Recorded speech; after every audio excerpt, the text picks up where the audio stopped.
la pregunta, ¿qué crees que intente quitarte la serenidad este año?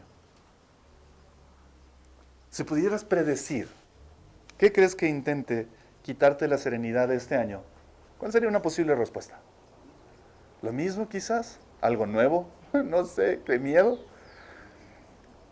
Interesantemente nos es difícil predecir, porque si yo les pregunto, ¿cuántos de ustedes enfrentaron cosas el 2019 que les robaron la serenidad y que ustedes no imaginaban que les iban a pasar? ¿Te pasaron cosas en el 2019 que tú dijiste, yo no pensé que me iba a pasar eso? ¿Sí? ¿Les pasó? A mí me pasaron un par de cosas que no pensé que me iban a pasar, que no estaban en mi agenda, y pasaron. Les contaba que fuimos a Manabí, es una linda provincia para visitar, y visitamos una playa que yo no me acuerdo haber visitado. Mi papá dice que sí visité, porque dice, papi, encontré una playa, yo te llevé ahí un montón de veces, pero no me acordaba, y es la playa de Bahía de Caracas. Y obviamente como está dentro de la bahía, hay una buena cantidad de tiempo durante el día, donde dentro de la bahía, en el lado que da hacia el lado de Bahía, no San Vicente, en el lado que da hacia Bahía, que está en el sentido opuesto de la marea normal, ¿no es cierto?, del oleaje, el agua es súper tranquila, es casi una piscinita. Es muy agradable. Yo no me acuerdo haber ido ahí. Mi papá insiste en que sí me llevó alguna vez. Yo no me acuerdo. Y fuimos ahí con mis suegros, mis sobrinos, estábamos ahí, chévere. Y yo decía, oye, ¿por qué no hemos venido aquí antes? Qué chévere, el agua está tranquilita. Y los niños podían meterse, porque una de las cosas que generalmente pasa cuando tú vas a la playa es que enfrentas a olas. No esperas un mar así, todo tranquilo y sereno, sin olas. Una de las cosas que tú tienes que saber, si vas al mar, normal, cualquiera, y de hecho en nuestras playas suele ser todo lo contrario a la serenidad y la calma. Esos días en algunos puntos había gente que nos decía, no, hay un oleaje fuerte, y mi suegro entraba al agua y estaba jugando con mi sobrino y salía y decía, el mar está fuerte, tendrán cuidado cuando entren, porque veías las olas. Y aquí algo súper chévere es que podemos tener oleajes súper fuertes. Y a los que les gusta esa onda de ser revolcados por el mar, tú puedes toparte con una cantidad increíble de olas poderosas. Pero una cosa que tú vas a tener que asumir y que nos enseñan, no sé si a ustedes, a mí me enseñó mi papá y mi mamá desde que era pequeño cuando entraba al mar, es tienes que estar pendiente de las olas. Tú no puedes solo entrar al mar y descuidarte. Porque al rato menos pensado va a venir una ola y te va a revolcar. ¿Cuántos han sido humildemente revolcados por una ola alguna vez en su vida? Bien, ustedes saben lo que es divertirse. El resto, por Dios, hagan algo con su vida. Dejen que una ola les revuelque algo. Es divertido, creo. Lo interesante es que es divertido cuando lo cuentas en retrospectiva. Ese rato que se pasó, te asustaste. No sé ustedes, pero yo me acuerdo un par de revolcadas aún de grande, ya con olas medio grandes, que calculaste mal, te metiste mucho, llegas a ese punto ya con las justas, pisas, pero cuando la ola sube ya no sientes que pisas y de pronto viene una ola grande y te solo y sales botado cual trapo, ¿no es cierto?, a la orilla y todo el mundo corre a preguntar, ¿qué pasó? ¿Qué pasó? ¿Qué pasó? Me revolcó una ola, pues no están viendo. Y desde chiquitos nos advertían sobre eso. Los papás y mamás suelen advertirle a los niños, cuidado las olas, cuidado las olas. Y cuando tú entras con niños pequeños, generalmente hay una mamá o un papá, si es que no son los tuyos, que dicen, pero tendrás cuidado con las olas, porque... Y uno entra y el niño está más abajo y tú dices, no, la ola me golpeó en la cintura y al niño le pasó por encima de la cabeza. Pero hay algo que tú tienes que asumir, y es que eso no va a cambiar. Si entras al mar, al menos nuestras playas, al menos la mayoría de ellas, probablemente excepto la de Bahía, en buena parte del día, en cualquier otra de nuestras playas, tú vas a encontrar olas, y buenas olas. Incluso buenas olas para surfear o hacer bodyboarding. Pero no hay forma de apagar esas olas. No puedes entrar al mar. Y que hay un momento en el que tú digas, ya me cansé de las olas, alguien apague las olas. No se van a apagar. De hecho, generalmente cuando tú dices, ya me cansé de las olas, es cuando Dios dice, te voy a mandar unas más grandes, va a ser más divertido. Y tú ya estás cansado de nadar y vienen olas más grandes y ahí es cuando te revuelcan. Y esa es la parte divertida. Y sales del agua con toda la tierra, de la arena así en la cara, bañado porque te clavaste de cabeza. Pero tú tienes que aceptar que las olas van a seguir viniendo. Las olas no van a dejar de venir. Y si no lo aceptas, corres el riesgo de ahogarte. Tienes 3 opciones. La una, no entres. No entres al mar.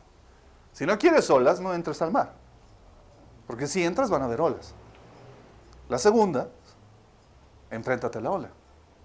Y o pasas por debajo de ella, que es una de las técnicas que los papitos te enseñan, ¿no es cierto? Mijito, si viene la ola, tú cierras los ojitos, te tapas la nariz y haces así. Y te clavas por debajo de la ola, ¿no es cierto? O la otra opción, si ya eres lo suficientemente grandecito calculando el tamaño de la ola, te haces el chévere y pasas por encima de la ola. Lo cual es divertido también, pero a veces riesgoso, porque si no calculas bien, el rato que estás, la ola te engaña y ¡pum! En la cara y duele. Pero son las únicas tres opciones. Si no quieres olas, la única opción es que no entres. El detalle, el punto, es que si tú vives lo suficiente, la vida te enviará algunas cuantas olas bastante grandes, bastante duras e imposibles de escapar. Y tú y yo tenemos que aceptar eso. Quiero empezar este 2020 con una actitud de aceptación, no de resignación, no es lo mismo. Pero el 2019 ya te demostró que llegaron a tu vida algunas cosas que tú no esperabas y golpearon más duro de lo que estabas pensando. Es más, un par de cosas en tu vida en el 2019 te revolcaron y te revolcaron feo. Que quedaste tirado por ahí de, ya no sé si creo en Dios. Y tuviste que pedir ayuda para que alguien te recoja con palita y escoba. ¿Qué parte crees que ha cambiado como para no esperar algo similar en este 2020? Y no estoy tratando de ser pesimista, estoy tratando de ser realista. Mientras que la opción con las olas del mar para no enfrentarse a ellas es no entrar, el problema con la vida es que no puedes escapar de ella. Ya estás en la vida, no hay forma de salir de ella, gracias papá, gracias mamá, ya estoy aquí. Y tendrás que aceptar que de vez en cuando, si vives lo suficiente, la vida tendrá que enviar unas olas buenas, grandes, duras. Y tendrás que estar consciente de ello, porque si no lo estás, no podrás hacer lo necesario para pasar por debajo, no podrás hacer lo necesario para pasar por arriba, y esa ola te va a golpear. Y si te encuentra mal parado, no solo te va a doler, te va a revolcar. Y vas a terminar hundido en el fondo del sufrimiento y la autoconmiseración de tu propia vida, llorando para que alguien te ayude a levantarte de la revolcada que la vida te acaba de dar. ¿A qué cosas me refiero? A las cosas que tú conoces. Perder un trabajo, quebrar tu empresa, perder tus ahorros, que tu auto se dañe, que tu hermano se divorcie, que tú te divorcies, que una relación se quiebre, que tu fe entre en crisis, que algo inesperado ocurra en tu salud. Olas terribles y fuertes. Me atrevería a decir no solo pueden venir, sino que probablemente van a venir. Y la mayoría de nosotros anhelamos que esas olas nunca lleguen, yo sé.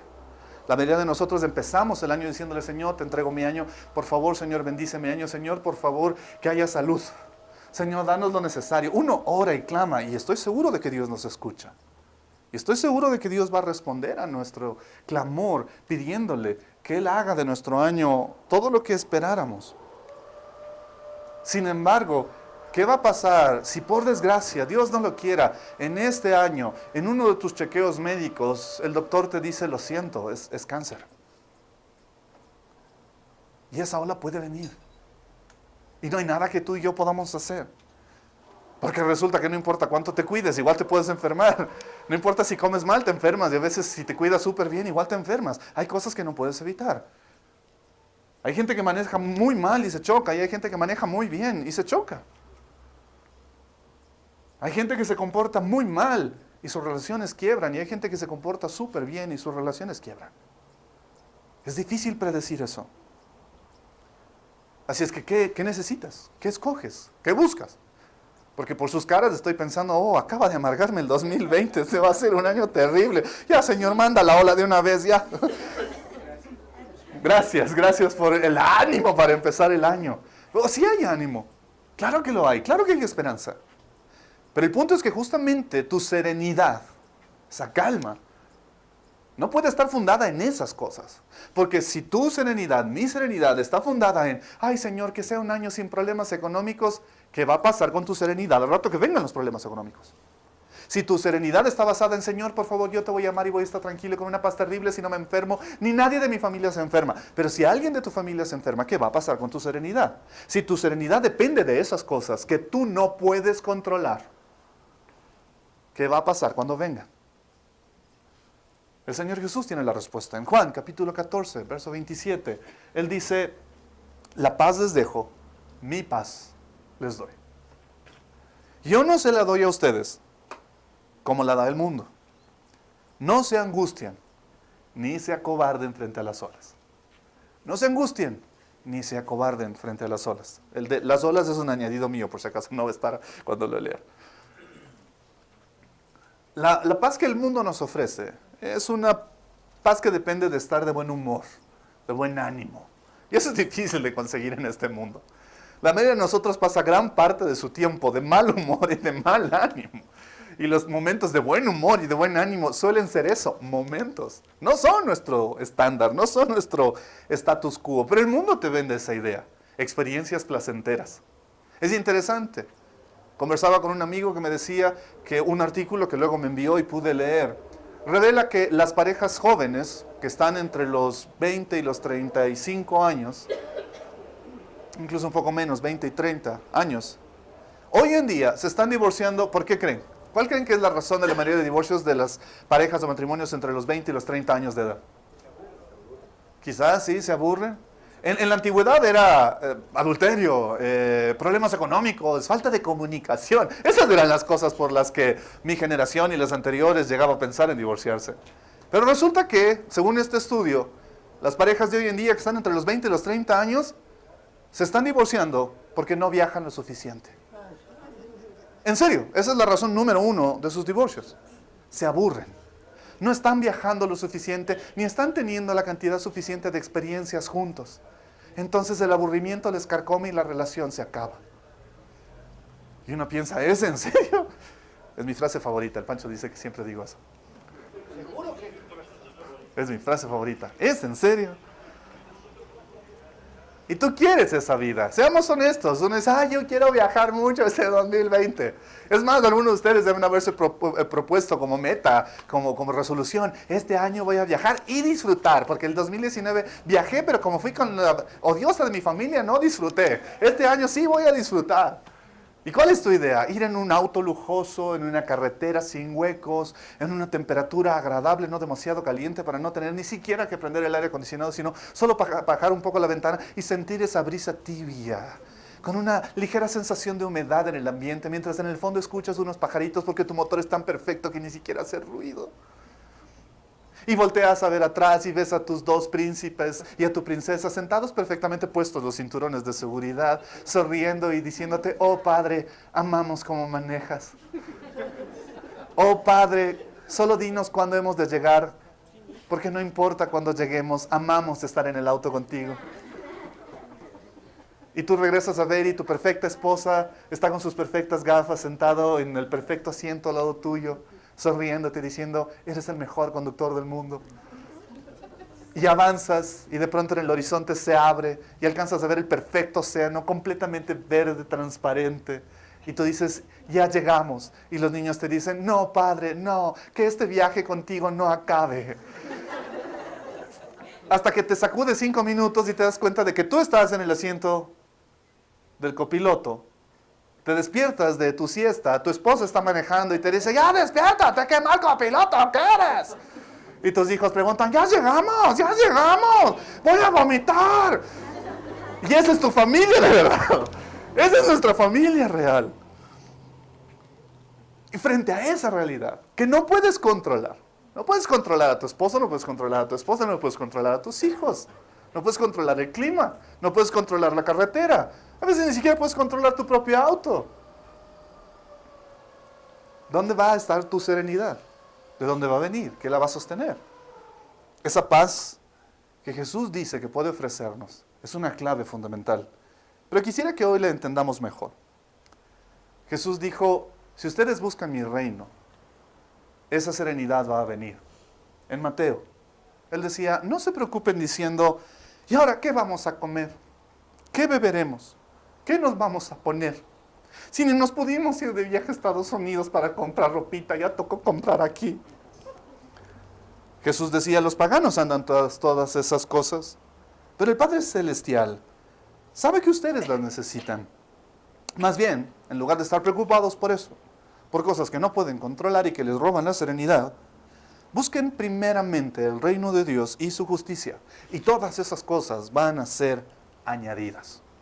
Y mientras meditaba durante estos días, preparando este mensaje, me topé con una oración que es muy antigua, lleva décadas siendo repetida en muchos lugares y probablemente ustedes la hayan escuchado. Probablemente en la versión corta. Se llama la oración de la serenidad. Es una oración que busca ayudarle a la persona a entender cómo enfrentar las dificultades de la vida con la convicción de la certeza que podemos tener de que Dios cuida de nosotros. Quizás la mayoría ha leído solo la primera parte, pero hoy quiero compartírsela completa y luego se las voy a mandar por el chat de WhatsApp de la iglesia. Dice así: Dios, concédeme la serenidad para aceptar las cosas que no puedo cambiar. El coraje para cambiar las cosas que sí puedo cambiar. Y la sabiduría para entender la diferencia entre ambas. Viviendo un día a la vez, disfrutando un momento a la vez, aceptando las dificultades como un camino hacia la paz. Viviendo el mundo, no como creo que es, sino como Jesús lo vio cuando estuvo aquí. Confiando que Él hará todas las cosas adecuadas para mí, si me rindo a su voluntad. Que seré razonablemente feliz en esta vida y supremamente feliz junto a Él en la siguiente. Amén. Es una oración maravillosa. ¿Alguno de ustedes la había escuchado antes? Quizás la primera parte. Pero busqué, traté de encontrar la versión completa, original, y es poderosa. Es hermosa. De hecho, he establecido una resolución personal que quiero animarles a que algunos de ustedes la tomen. De empezar todas mis mañanas y terminar todas mis noches haciendo esta oración, por lo menos durante este primer mes del año. Voy a empezar mis mañanas haciendo esta oración y voy a terminar mis noches haciendo esta oración. Pero hoy, y durante las siguientes 2 o 3 semanas, vamos a tomar algunas partes de esta oración y vamos a tratar de entenderlas mejor. Porque un problema con las oraciones es que a veces las hacemos y luego nos olvidamos que las hicimos y pierden fuerza. Y creo que esto es una oración lo suficientemente poderosa e importante como para que realmente la recordemos. Y vamos a concentrarnos hoy en la primera parte. Dios, concédeme la serenidad para aceptar las cosas que no puedo cambiar. ¿Pueden decirlo conmigo? Solo la primera frase, ¿de acuerdo? 2, 3.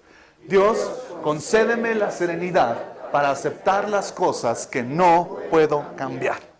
Y para entender mejor cómo poder aceptar las cosas que no podemos cambiar, quisiera que vayamos a un pasaje de la Escritura, Lucas, capítulo 1.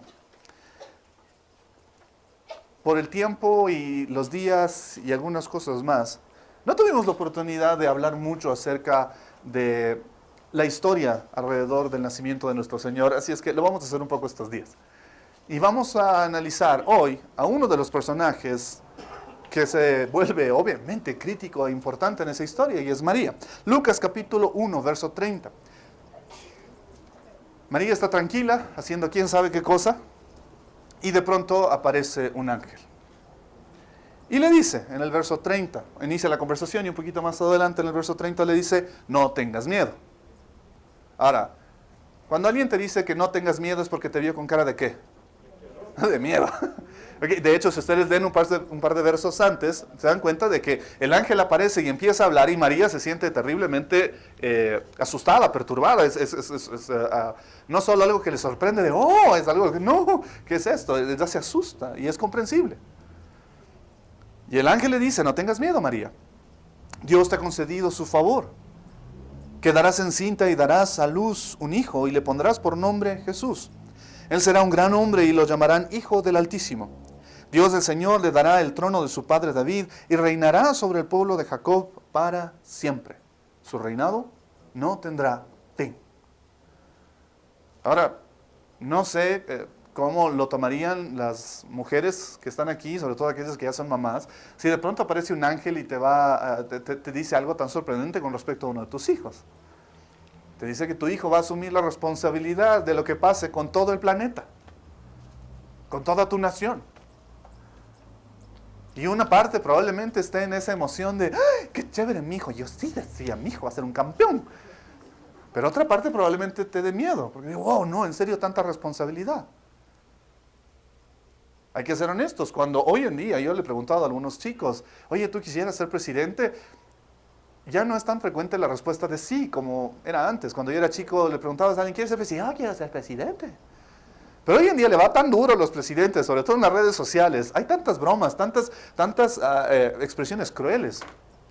Incluso durante el fin de año veíamos monigotes, años viejos, hechos de nuestro presidente en su silla de ruedas, lo cual en lo personal me parecía completamente fuera de lugar. Porque me parece que es desagradable. Y conversaba con alguien y me decía, no, pero ¿cuál es el problema? Ya que le hagan si él es así. Y yo le decía, ¿en serio? ¿Tú harías un año viejo de alguien que es ciego? No. Entonces, ¿por qué hacer un año viejo y burlarte de alguien que tiene una discapacidad? Porque realmente suena tosco. Es como cruzar una cierta línea, independientemente de que estés de acuerdo o no políticamente con el presidente actual. Y muchos papás hoy en día no sueñan con que sus hijos lleguen a ser presidentes. No, no, enseguida tendrán que decir corrupto. Uy, no, no, arruinas el nombre de la familia. Uy, no, no, nos va a tocar irnos a vivir a otro lado. Uy, no, no, no. Y de pronto, este ángel aparece en un momento que era políticamente convulsionado. Ellos hace poco habían sido conquistados, imperializados por los romanos. No era el mejor momento para que te digan que tu hijo se iba a levantar y ahora iba a ser el líder de la nación, porque era obvio, iban a haber conflictos. ¿Ah? Sí, no, tú siempre esperas de, oye, alguien que vaya a hacer algo, pero no tú. Es como cuando dicen, no, hay una guerra y los jóvenes deben ir. Todo papá dice, ay, sí, sí, los jóvenes deben ir, menos mi hijo. Él tiene el piecito chueco. Es como, claro, quiero que alguien vaya, pero no los míos. ¿No es cierto? Pasa en la calle, ves a alguien peleándose y tu esposa te dice, uy, están peleándose, alguien debería tenerles. Dices, yo voy, no, vos no. Así es como, ok, que vaya alguien más, pero no los míos. Y de pronto el ángel le dice a María algo súper duro. Le dice que ella va a tener que estar dispuesta a ver a su hijo levantarse y asumir el liderazgo de su nación. Pero ese pasaje, un poco antes, nos dijo que María estaba acongojada, perturbada por esas palabras. Y es comprensible. Tú y yo no podemos ver lo que viene, solo podemos ver lo que pasó. Søren Kierkegaard, el famoso filósofo, él solía decir, la vida solo se puede entender mirando hacia atrás, pero tiene que vivirse mirando hacia adelante. Tienes que vivir hacia adelante, pero solo entiendes la vida mirando hacia atrás. Ahora que terminamos el 2019 y muchas cosas pasaron en tu vida, tú puedes voltear hacia ella y decir, uy, ¿te acuerdas de ese día del 2019 cuando él sola me revolcó? Uy, qué chistoso fue. Pero el día que tú estabas siendo revolcado no era tan gracioso. Ahora tú volteas a ver y quizás Dios hizo algo maravilloso en tu vida y te sanó de una enfermedad en el 2019 y tú dices, oh, Señor, no, en el 2019 el Señor me sanó y yo pasé por esa enfermedad y Dios me levantó. Sí, pero cuando la enfermedad apareció tú no estabas tan feliz. Tu vida ahora tiene sentido porque la miras hacia atrás, pero tú no sabías que eso iba a venir y cuando llegó te asustó. Y ese es un desafío en nuestra vida. Tenemos que vivirla mirando hacia adelante, pero solo podemos entenderla cuando miramos hacia atrás. Y para María es más desafiante todavía, porque el ángel viene y le da esta profecía y ella no estaba casada. Es como, creo que se equivocó de señorita, la de allá ya está casada. Yo soy soltera, disculpe. Y el ángel le dice, no, tú vas a ser la madre. Y María en unos pocos días empieza a tener síntomas y se da cuenta de que está embarazada. Y el ángel le dijo que iba a concebir por obra y gracia del Espíritu Santo. Y de pronto ella está en un conflicto. ¿Por qué? Porque en su cultura, si una mujer quedaba embarazada antes de estar casada, el castigo por ley era morir apedreada. Y José, su prometido, tenía todo el derecho de hacerlo. Si estaba prometida, no estaba casada, no estaba como cambiada los González. De hecho, cuando ellos se comprometían, esperaban todo un año para ejecutar la boda. Se comprometía una pareja y esperaban todo un año para estar seguros de que ella no estuviera embarazada. De otro o del mismo, obviamente. Pero era todo un año, se comprometían y por ley tenían que esperar todo un año antes de casarse. Y durante ese año, más vergonzoso todavía, era que María ahora tenía que irle a decir a José, estoy embarazada y el hijo no es tuyo. José por ley automáticamente tenía derecho a apedrearla. Es más, por ley, él no podía casarse con ella. La ley decía que él no podía casarse con ella. No solo podía él escoger, como lo hizo, amable y amorosamente, bueno, no le apedreen, no le maten, sino que incluso la ley decía que él no debía casarse con ella. Sin embargo, él lo hace.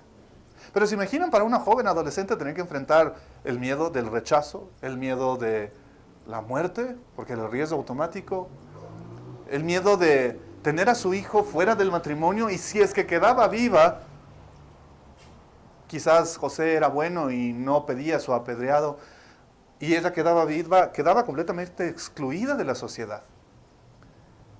De hecho, en esa época era muy común que las mujeres divorciadas o rechazadas vivieran en la cocina de sus padres. Ya no tenían habitación, no tenían un espacio en la casa. Ellas vivían fuera de la casa y se les permitía entrar solo a la cocina. Y generalmente ellas podían comer solo de lo que sea que cayera de la mesa del resto de la familia. Esa era su vida. Y esta mujer no sabe lo que va a pasar. Nosotros lo sabemos, yo sé. Entonces, ay, pero María, ¿por qué se preocupa? Pues si después todo salió bien. Sí, pero ella está en la misma posición que nosotros frente a todo el 2020. No tienes idea de qué va a pasar. Sabes que van a pasar cosas, pero no sabes qué va a pasar. Sin embargo, es maravilloso, por cierto, yo sé, ustedes lo han leído. La respuesta de María, el ángel es, en medio de mis nervios, de mi miedo y de mi susto, yo soy la sierva del Señor, que el Señor haga en mí su voluntad como Él desee. Una respuesta asombrosa y sin duda una de las razones por las cuales el Señor escogió a María para que fuera quien concibiera a su hijo. Pero no acaba ahí. Uno diría, bueno, ya superó eso. Pero inevitablemente cuando todo papá o toda mamá tiene un hijo, las expectativas aparecen. Las expectativas vienen con el hijo o la hija. Tú tienes la expectativa de que llegue a ser grande, una buena persona, un líder en su comunidad, que sea alguien importante, que sea honesto, honrado, que estudie, que tenga un nombre, que le haga bien el apellido de la familia. Y en Lucas, pero el capítulo 2, verso 34, vemos algo que con mucha frecuencia no es algo que resalte mucho ni le prestemos atención, pero me llamó la atención estos días. En el verso 34 empieza el momento en el que Simeón, un sacerdote del templo, recibe a María, José y al niño Jesús, que ha sido llevado al templo para ser presentado. Y Simeón les dio su bendición y le dijo a María, no le dice a José, le dice a María. Y hay una intencionalidad de parte de Dios aquí. La madre de Jesús, este niño, ese momento este Simeón es empoderado por Dios y le da una palabra y dice, este niño está destinado. ¿Y qué es lo que tú esperas que te digan en ese momento? Si de pronto alguien dice, oh, el Señor está hablando en mi corazón, este hijo tuyo, esta hija tuya está destinada, entonces, dale, grandes cosas, ¿no? Yo sé, grandes cosas, ¿no? Va a ir a las naciones, va a salvar personas, va a ser médico, ¿no es cierto? Médico, yo sé. ¿Qué esperas que te digan de tus hijos? Cuando vas a la escuela y los papás ingresan a sus niños en kinder y de pronto hacen algún test o alguna prueba y vienen, tenemos los resultados y les ves con una sonrisa, te dicen, me van a decir que mi hijo es un genio. Sí, ¿con cuánto le gana Einstein en el examen del IQ? Tú esperas automáticamente que hayan grandes noticias.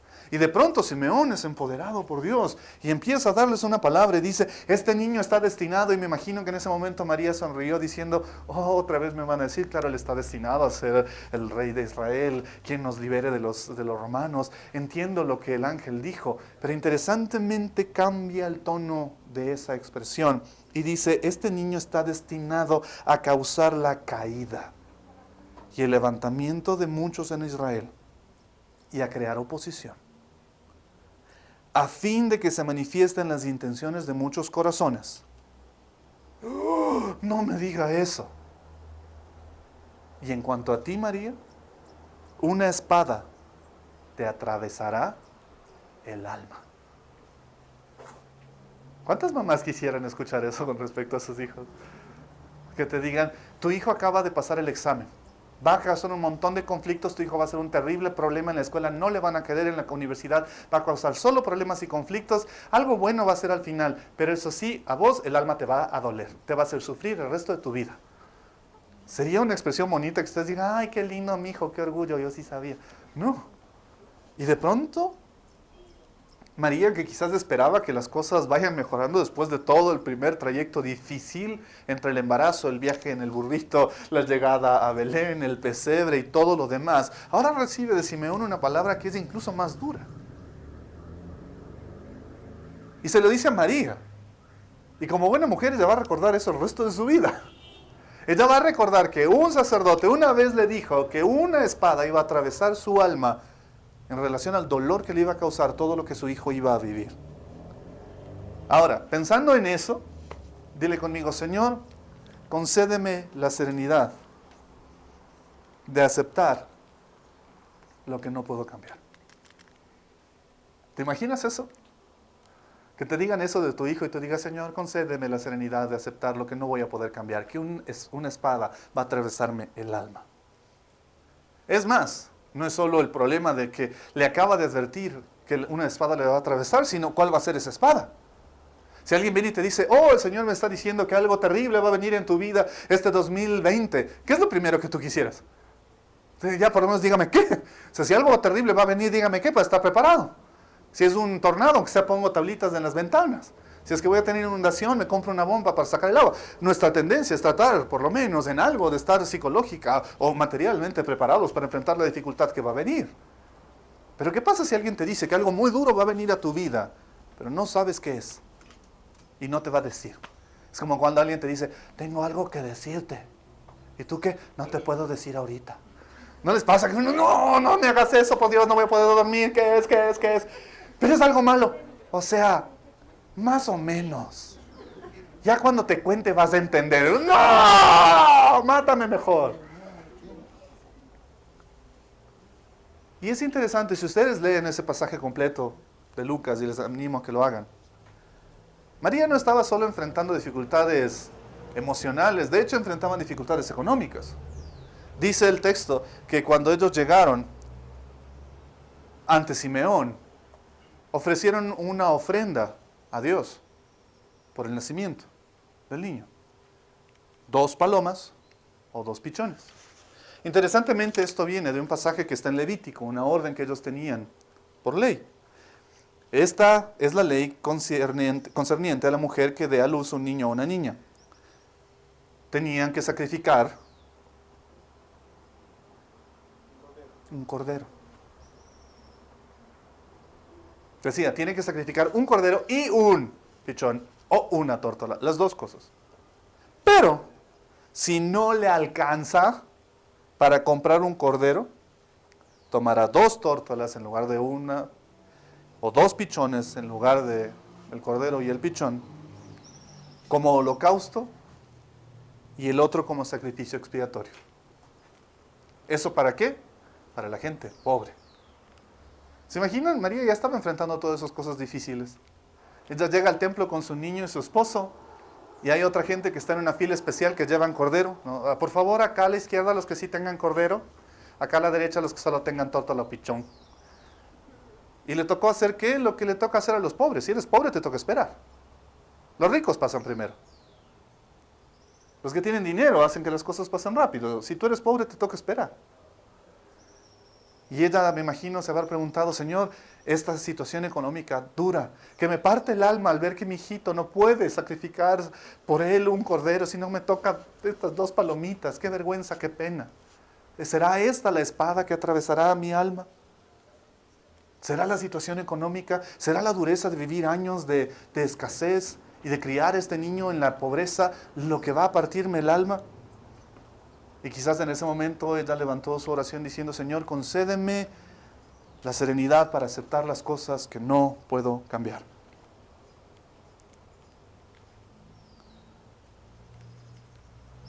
¿Qué otra cosa podría ser? Sino la situación económica, lo que le causara dolor en el alma. ¿Qué otra cosa se les ocurre? Interesantemente, en Marcos capítulo 6, si quieren búsquenlo,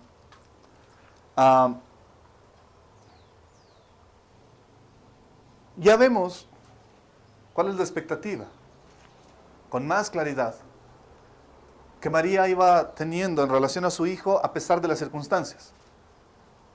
Decía, ok, estamos económicamente en dificultades, pero no, igual mi hijo tiene que llegar a ser alguien grande.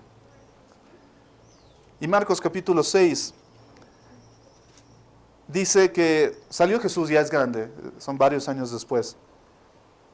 Salió de ahí y fue a su tierra en compañía de sus discípulos, y cuando llegó el sábado comenzó a enseñar en la sinagoga. Y la gente de su propia tierra, de Nazaret, decía, ¿de dónde sacó tales cosas? Decían maravillados, extrañados los que le oían, ¿qué sabiduría es esta que se le ha dado a este Jesús? ¿Cómo se explican estos milagros que ocurren viniendo de sus manos? ¿No es acaso el carpintero, el hijo de María, el hermano de Jacobo, de José, de Judas, de Simón? Este pasaje nos deja saber, por si acaso no lo sabían, cuáles son los nombres de los hermanos de Jesús. ¿No están sus hermanas aquí con nosotros? Sus hermanas, por si acaso, si no saben, anoten ahí, se llamaban Estefanía y María Laura. No, no es cierto, no se llamaban así. No, la Biblia no nos dice cómo se llamaban sus hermanas, pero sí nos dice cómo se llamaban sus hermanos. Ahora, ¿no les llaman la atención los nombres de los hermanos de Jesús? Jacobo, José, Judas, Simón, apóstoles. ¿A qué más les suenan los nombres? Jacob, José, Judá, Simeón. La misma palabra que se usa para Jesús viene de la palabra que se usa para el nombre Josué. Son muy similares. Y de pronto María tiene esta idea de mi hijo tiene que llegar a ser alguien grande, pero si él va a llegar a ser alguien grande, que los hermanos también, pues. Es lo que toda mamá quiere para sus varios hijos. Así es que como ya se llamaba Jesús, y ella piensa, él va a levantar a la nación de Israel, pongámosle al resto de los hermanos nombres de las otras tribus para que se levanten como esos poderosos patriarcas que el Señor levantó en el pasado. Y les pone a sus otros hijos los nombres de algunos de los hombres importantes de la historia pasada del pueblo de Israel. Pero interesantemente ocurre algo súper duro. Su hijo es rechazado en su propia tierra. Ella tenía la expectativa de que la gente empiece a darse cuenta. Este es Jesús, y este es Jacob, y este es José, y este es Judas, y este es Simeón. Es como, oye, usted ha sido la nueva madre de los nuevos dirigentes de las tribus de Israel, señora. Ay, no, gracias, sí, el Señor me dijo. Pero de pronto, este hijo, que tenía que llegar a ser alguien importante, es rechazado. ¿Cómo se siente un papá o una mamá cuando alguien rechaza a tu hijo? Es como, uy, híjole, métete conmigo, pero pobre que te metas con mi hijo. Algunas madres que he escuchado incluso usan la expresión, me sale la leona, y te mueres de ese rato. ¿Sería esa la espada que iba a perforar el corazón de María? Y ella tiene que pedirle a Dios la serenidad de aceptar algo que ella no puede cambiar. Trató de cambiarlo. Trató de cambiar la percepción de su comunidad, no solo poniéndole a Jesús el nombre que Dios le había dado, sino sus otros hermanos nombres importantes, como para que la gente entendiera la relevancia de su familia. Sin embargo, su hijo, tan importante, tan poderoso, capaz de hacer milagros, que de hecho, si ustedes leen el resto del texto, dice que allí en Nazaret pudo hacer muy pocos milagros, por la incredulidad de la gente. Está siendo rechazado en su propia tierra, y Jesús lo dice, qué triste es. Porque los profetas son exaltados en cualquier tierra, menos en la suya. ¿Sería eso? ¿O sería lo que ya pasó antes? En Lucas capítulo 2, verso 48, nos cuenta la historia de cuando a José y María llegan con Jesús al templo. Jesús estaba cumpliendo más o menos 12 años. Van ahí a las fiestas. Y de pronto en medio de las fiestas y todo el gentío y todas las cosas, ellos empiezan el viaje de regreso. Y 3 días después, o durante un periodo de 3 días, María descubre, ¡ups! Alguien vio a Jesús. Oye, tía Eulalia, ¿no estaba contigo Jesús? No, conmigo no. Oiga, don Pepito, ¿usted no le vio a Jesús? No.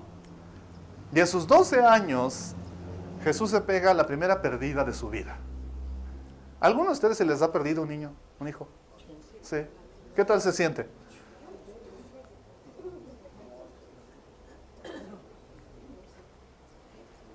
Los papás que me han contado que les ha pasado me dicen que no hay sensación más terrible de pánico en el alma, de terror en el corazón, de tortura en la mente, que pensar que perdiste a uno de tus hijos, que alguien los secuestró, que algo pasó con él o con ella. En un centro comercial, en un parque o lo que sea. Has visto, yo he visto, no lo he experimentado, pero he visto el terror en los ojos de algún papá o de alguna mamá. Hace unos meses mi esposa y yo estábamos en el San Luis y de pronto yo veía a un señor que iba así, con los ojos casi salidos, medio llenos de lágrimas y con una cara de desesperación. Y pasó por al lado de nosotros así, moviéndose súper raro. Y Leslie me dijo, ¿qué crees que le pasa? Y le dije, a ese señor se le perdió un hijo. Porque era una cara de terror. Ahora imagínate que se te pierde el Hijo de Dios. Sí, ¿en serio? O sea, no, mi hijo va a salvar. Él va a ser el... Y el guagua. Y te quedes pensando, oh no. Dios dijo que... Ya, y si alguien más le cree, oh no, ya nos fregamos. No solo arruinamos la familia, arruinamos el mundo. Ya nos fregamos. O sea, ¿te imaginas? Es en serio. O sea, María volteándose a José, ¿dónde está? O sea, híjole, Dios me encargó a su hijo y ya le perdí. Señor, por favor, perdóname, te juro que lo encuentro, Señor. ¿Se imaginan el pánico de pensar que no solo perdiste a tu hijo, perdiste al Hijo de Dios? Está perdido y pasan 3 días buscando. ¿O tú hubieras dormido esos 3 días? ¿Te imaginas la cara de María y de José 3 días después de estar buscando al niño? ¿Qué Dios, dónde se metió ese guagua, Señor? Por favor, cuídale, es tuyo, Señor, es tuyo. Tratando de convencerle a Dios de alguna manera de que tenga compasión y te ayuda a encontrar a su hijo. Y regresan a Jerusalén y se topan con el niño, 12 añitos, un puberto en el templo, conversando con sabiduría y poder con los otros maestros de la ley en los que él llegaría a convertirse en uno en el futuro, conversando con ellos de tú a tú. Y si ustedes leen el texto es interesante, porque es María la que se acerca y le dice una frase que montones de mamás le han dicho a sus hijos. ¿Se han fijado? ¿Cuál es la frase? ¿Por qué nos haces esto? Es en serio, desde ahí viene esa frase. Es tradicional y genéticamente aprendida por todas las madres. ¿Por qué, hijita? ¿Por qué nos tienes que hacer esto? ¿Qué te hemos hecho tu papá y yo para que nos hagas esto? ¿Por qué? Y María le dice eso a su propio hijo. ¿Por qué? ¿Qué te hicimos? ¿Por qué nos haces esto? Y Jesús se da la vuelta y les dice, ¿qué cosa? Y ahí es cuando los papás tienen ganas de matar a sus hijos. ¿En serio? ¿Ni siquiera te das cuenta de qué hiciste? ¿Cómo que qué cosa? Cógele a tu hijo. Y María sintió ese pánico. Y si quizás se preguntó, ¿es esta la espada que va a perforar mi alma? Señor, dame la serenidad para cambiar, para aceptar las cosas que no puedo cambiar. Mi hijo está perdido, no puedo cambiar eso. ¿Se imaginan eso? Y dice el texto que, bueno, Jesús volvió con ellos. Es interesante porque dice, Jesús, bajo sus padres, regresó a Nazaret y vivió sujeto a ellos. Pero su madre conservaba todas estas cosas en su corazón. Ella seguía pensando, ¿sería que esta era la espada? Claro, esa espada que me iba a atravesar el alma y que me iba a causar un dolor terrible, era esto, que luego se iba a perder porque sentí que se me moría. Sentí que me dolía el alma. Y quizás ella pensó que era eso. Pero aceptar las cosas que no puedes cambiar requiere que tú hagas algo que es difícil de hacer.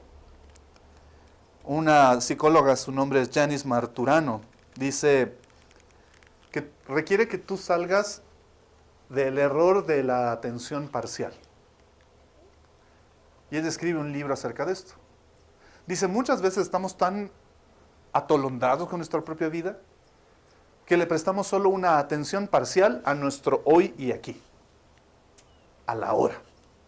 Y dice que ella aprendió eso porque un día un profesor de la escuela de su hija le mandó un correo a su esposo. El esposo le reenvía el correo a la esposa.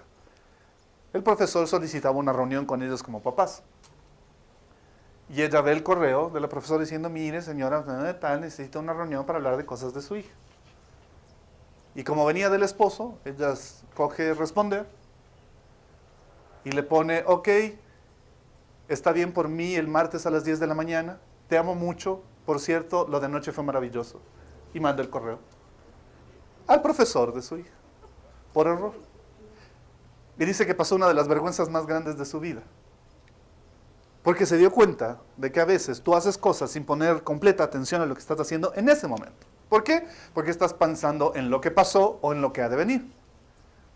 Pero como Kierkegaard decía, es inútil pensar en lo que pasó o lo que ha de venir, porque ninguno de los dos son factores en los que tienes control. Lo único que puedes controlar es tú ahora. Y si tú quieres aprender a tener la serenidad para aceptar las cosas que no puedes cambiar, tienes que aceptar las cosas que estás viviendo ahora. Si este es el momento en el que estás enfrentando algo que no puedes cambiar, tienes que aceptarlo así. Aceptar que en lugar de estar sufriendo por un pasado que no puedes arreglar o preocuparte por un futuro que no puedes controlar, tienes que estar completamente dispuesto a estar presente en lo que sea que Dios esté permitiéndote vivir ahora. ¿Por qué? Porque Dios solo puede bendecir tu ahora.